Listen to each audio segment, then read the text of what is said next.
Most people believe being nice makes them valuable. They assume that if they are agreeable, helpful, patient, and generous with their time, people will appreciate them more. In reality, the opposite pattern often emerges. The more available someone becomes, the easier it is to overlook them. Not because they lack intelligence or kindness, but because human psychology quietly reorganizes value around scarcity. Think about the last time you watched a group dynamic unfold at work, among friends, or even inside a relationship. The person who agrees with everything rarely holds the most influence. The one who is always available is rarely the one others worry about losing. And the individual who never creates friction slowly becomes part of the background. Their presence feels safe, but it also becomes predictable. Predictability lowers perceived value. This is the paradox many people never realize. The traits that make someone pleasant to interact with can also quietly make them easier to replace. When someone consistently removes tension, removes boundaries, and removes scarcity from their interactions, the psychological structure that creates respect begins to collapse. 5 centuries ago, Machiavelli observed something similar when studying power and influence. He noticed that those who tried to appear endlessly agreeable rarely gained authority in unstable environments. Not because they lacked intelligence, but because influence requires a certain level of resistance. When a person never resists, others stop adjusting around them. This is not an argument against kindness. It is an argument against misunderstanding how value is formed in human relationships. To understand this properly, we need to look at 3 forces that quietly shape social value: scarcity, friction, and independence. Once you see how these forces operate, the pattern becomes obvious. Let us begin with scarcity. Scarcity is the first mechanism that determines how people evaluate your presence. Humans naturally assign greater importance to things that feel limited. Time that is difficult to access feels more valuable. Attention that is selective feels more meaningful. Presence that is not constantly available becomes noticeable. When someone is always available, always responding immediately, always willing to help, and always saying yes, the subconscious message becomes clear. Access to this person requires no effort. The result is subtle but powerful. Others begin to reorganize their attention around individuals who appear more selective with their time. You can observe this dynamic almost everywhere. In workplaces, the employee who constantly volunteers for extra tasks often receives appreciation, but rarely increased authority. Their helpfulness becomes expected rather than respected. Meanwhile, the colleague who contributes selectively, who occasionally declines requests, and who protects their time often ends up being treated with greater professional weight. The same pattern appears in relationships.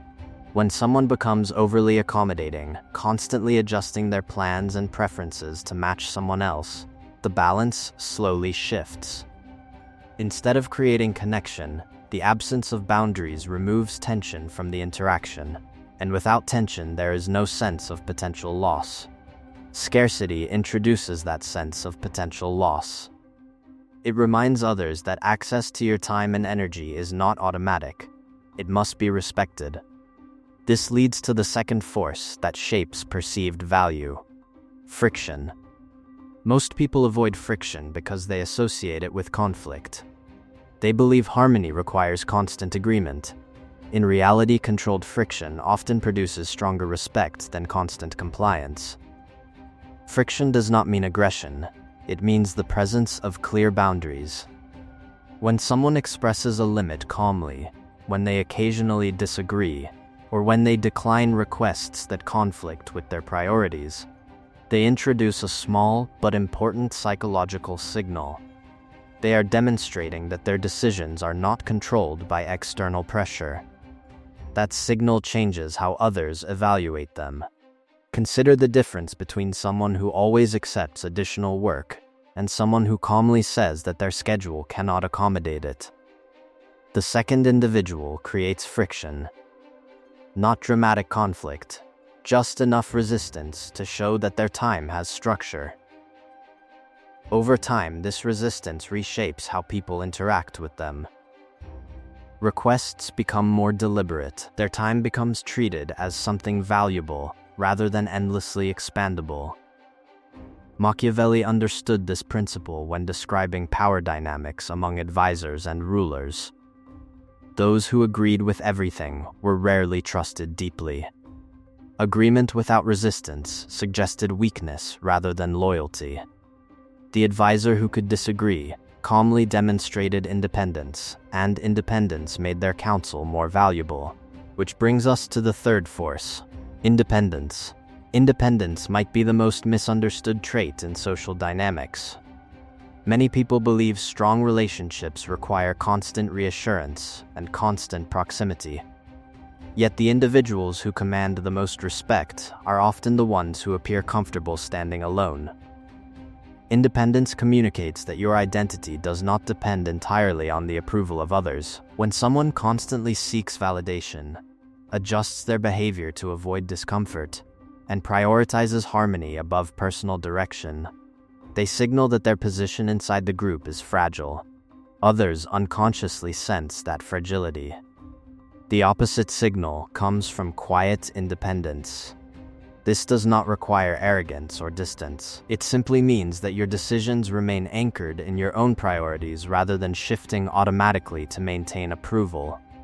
Independence creates gravity. People feel that gravity even if they cannot explain it. They notice that the independent individual does not chase attention. They do not rush to fill silence. They do not reorganize their plans at the slightest request. Their behavior suggests that their time, direction, and identity exist independently of the group's immediate expectations. That stability naturally attracts respect. History offers countless examples of this dynamic. In royal courts across Europe, advisors competed for influence by demonstrating loyalty. Many believed constant agreement would earn favor, yet the advisors who held lasting influence were often those who could speak carefully but honestly, even when their perspective introduced tension. Their value came from independence, not compliance.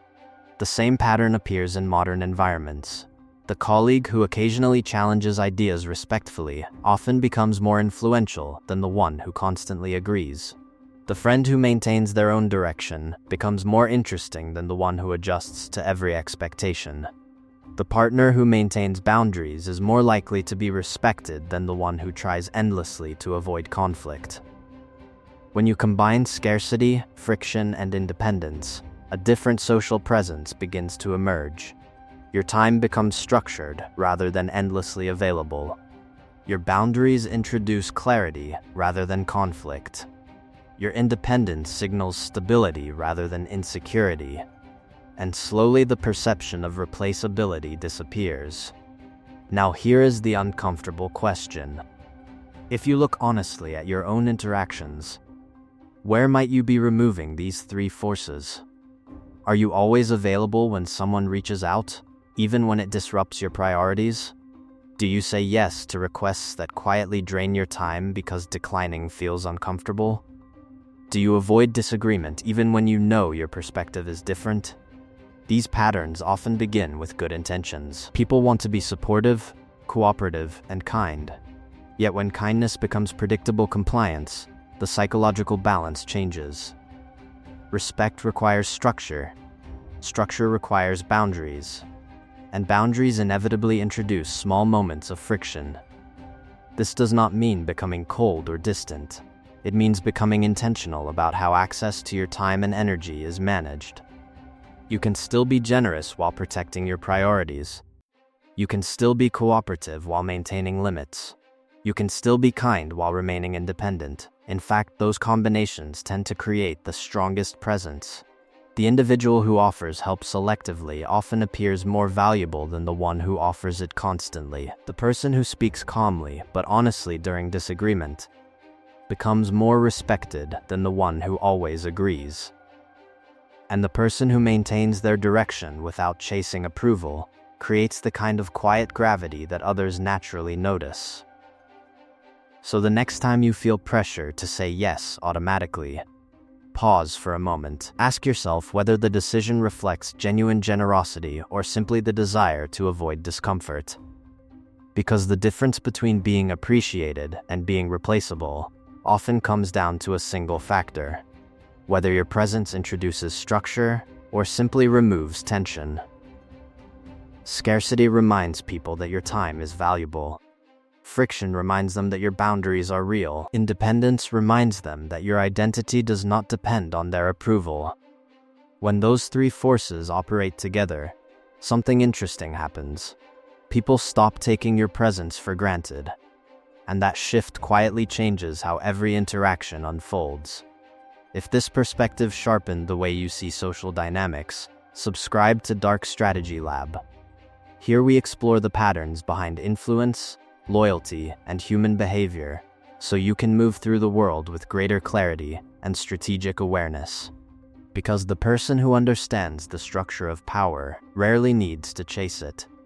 They simply stop giving it away.